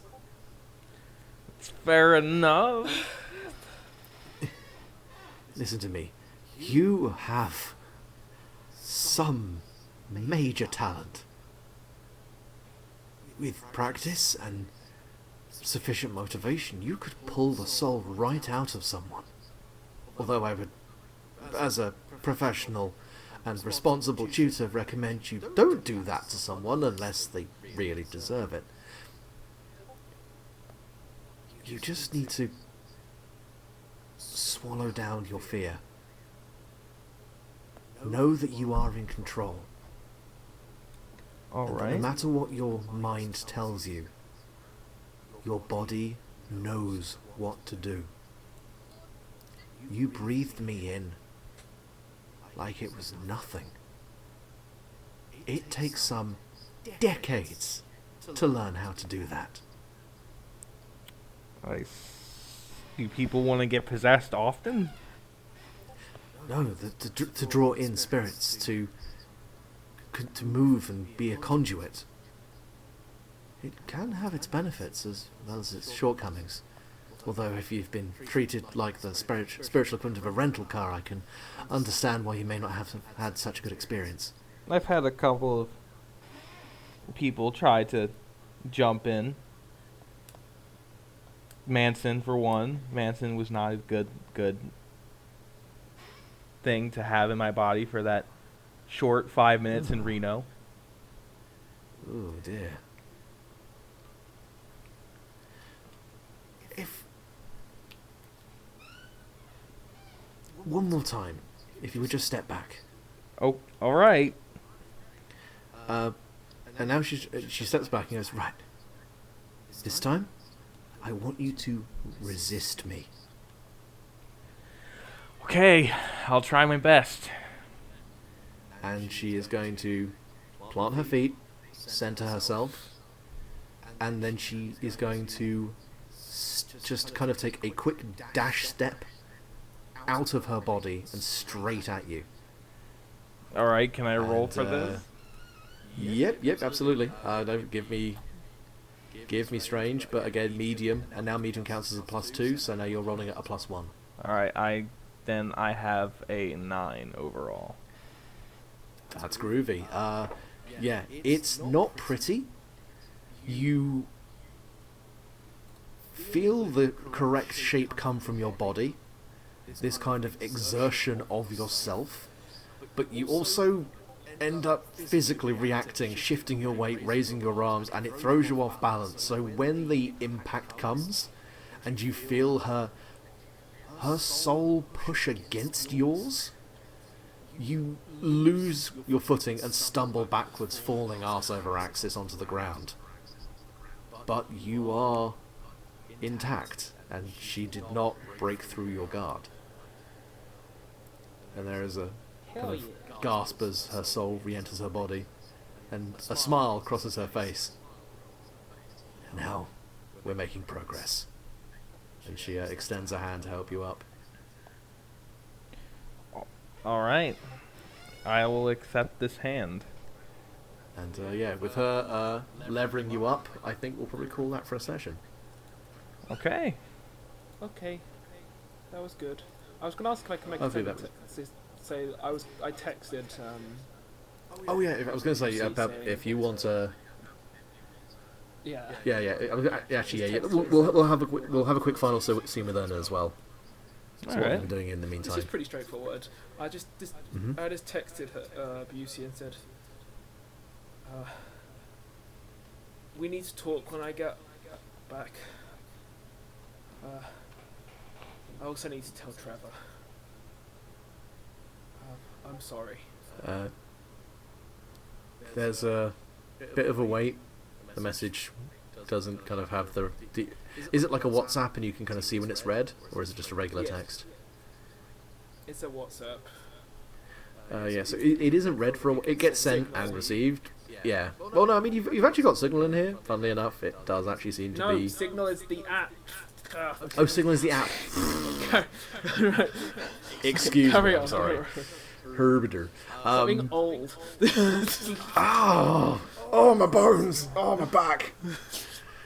Okay, let's yeah, there's a few moments as it gets picked up, it gets received, and then a couple of minutes go by, and then it kind of shows that it has been read, and then there's the little dots as someone is formulating a reply. And you get a picture sent back. Uh-huh. It's the interior of your shack, and it's been turned upside down. Fuck. And you just get a very short text message back. We drop by the station when you have a moment. Who's texting me? Are you actually going to ask who this is? Yeah.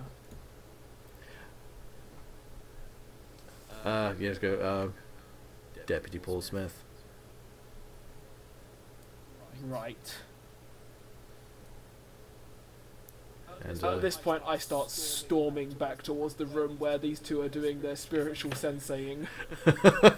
where they're going in and out of each other's bodies. Yeah. Oh, jeez. Yeah. Eirnin's about to go murder some motherfuckers.